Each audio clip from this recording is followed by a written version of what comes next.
Assalamualaikum warahmatullahi wabarakatuh. Selamat pagi, selamat sejahtera bagi kita semua. Izin perkenalkan, nama saya Pandri Duansyah dengan NPM 223515516021. Di sini saya akan menjelaskan tentang APBN. APBN adalah pengolahan keuangan negara. APBN bukan sekedar angka di atas kertas. Ini merupakan wujud komitmen negara untuk memenuhi janji kemerdekaan, yakni mewujudkan masyarakat yang bersatu, adil dan makmur bagi seluruh rakyat Indonesia. Dan di suci ini pertama kali diikrarkan oleh para proklamator kita, yaitu Bung Karno dan Bung Hatta. APBN adalah salah satu instrumen utama menerjemahkan janji itu ke dalam tindakan yang nyata. Yang pertama-tama, untuk memahami karakter kontraktual APBN, yaitu APBN merupakan kesepakatan antara rakyat dan pemerintah yang secara formal dipresentasikan melalui DPR atau Dewan Perwakilan Rakyat. Pemerintah menyusun rancangan anggaran, namun pengesahan akhirnya dilakukan oleh DPR. Dengan demikian, APBN adalah produk politik dan hukum yang lahir dari hubungan antara kontraktual antara rakyat melalui wakil-wakilnya, melalui DPR dan pemerintah. Mekanisme ini menegaskan prinsip akuntabilitas, yaitu pemerintahan harus bertanggung jawab tentang bagaimana sumber daya yang diperoleh, dialokasikan dan digunakan untuk kemakmuran rakyat. Secara konstitusional, posisi APBN dijelaskan dalam pasal 23 ayat 1 Undang-Undang Dasar 1945 yang menyatakan bahwa pengolahan keuangan negara ditetapkan oleh setiap tahun dengan undang-undang dilaksanakan secara terbuka dan bertanggung jawab untuk sebesar-besarnya untuk kemakmuran rakyat. Ketentuan ini menempatkan APBN bukan semata-mata soal teknis administrasi, melainkan manifesting prinsip negara hukum dan negara kesatuan, di mana transparansi dan tanggung jawab menjadi landasan. Penjelasan Undang-Undang Nomor 17 Tahun 2003 mempertegas kerangka ini. Undang-undang tersebut mendefinisikan APBN sebagai rencana keuangan tahunan pemerintah negara yang disetujui oleh DPR. APBN setiap perubahannya setelah pertanggungjawaban pelaksanaan APBN ditetapkan melalui Undang-Undang Kalender Fiskal yang mengikuti tahun anggaran, yaitu 1 tahun dari 1 Januari sampai 31 Desember, yang memberikan kepastian temporal bagi perencanaan, pelaksanaan dan akuntabilitas. Adapun perincian fungsi-fungsi utama APBN yang diatur dalam Undang-Undang Nomor 17 Tahun 2003 Pasal 3 dan 4. Yang pertama, fungsi otorisasi. Anggaran negara menjadi dasar hukum untuk melaksanakan penerimaan dan pengeluaran negara pada tahun anggaran yang bersangkutan. Tanpa otorisasi, anggaran tidak akan tindakan pengeluaran negara akan kehilangan legitimasi. Fungsi ini menjamin bahwa penggunaan dana publik selalu memiliki landasan legal yang sah. Yang kedua, fungsi perencanaan. APBN berperan sebagai pedoman manajemen penyelenggaraan pemerintahan dan pelaksanaan program pada tahun anggaran tersebut.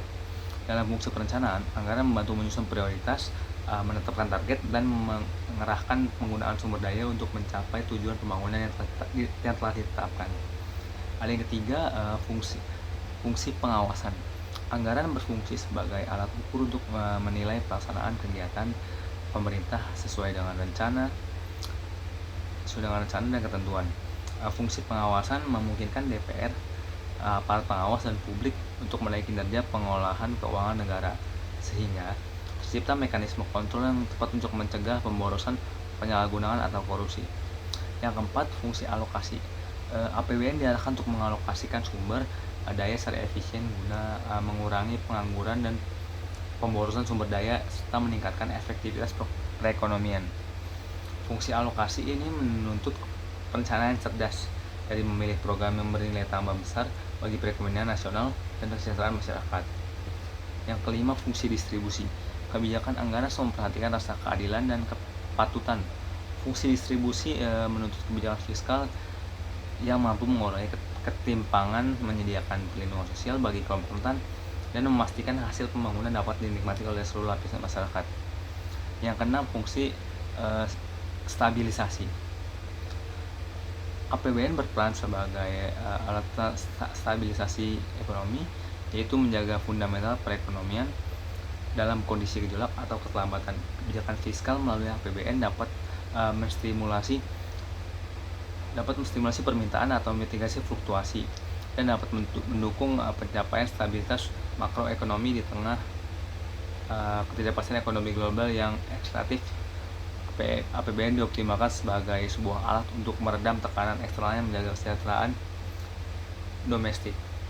APBN mempunyai beberapa peran praktis. Yang pertama, mengendalikan inflasi dan menjaga daya beli masyarakat. Kebijakan pembiayaan, pengeluaran dan pembiayaan harus dirancang dan tidak memperparah tekanan inflasi, sekaligus menjaga daya beli kelompok berpendapatan rendah melalui program subsidi yang tepat sasaran. Adapun peran yang kedua, menjaga momentum pemulihan ekonomi.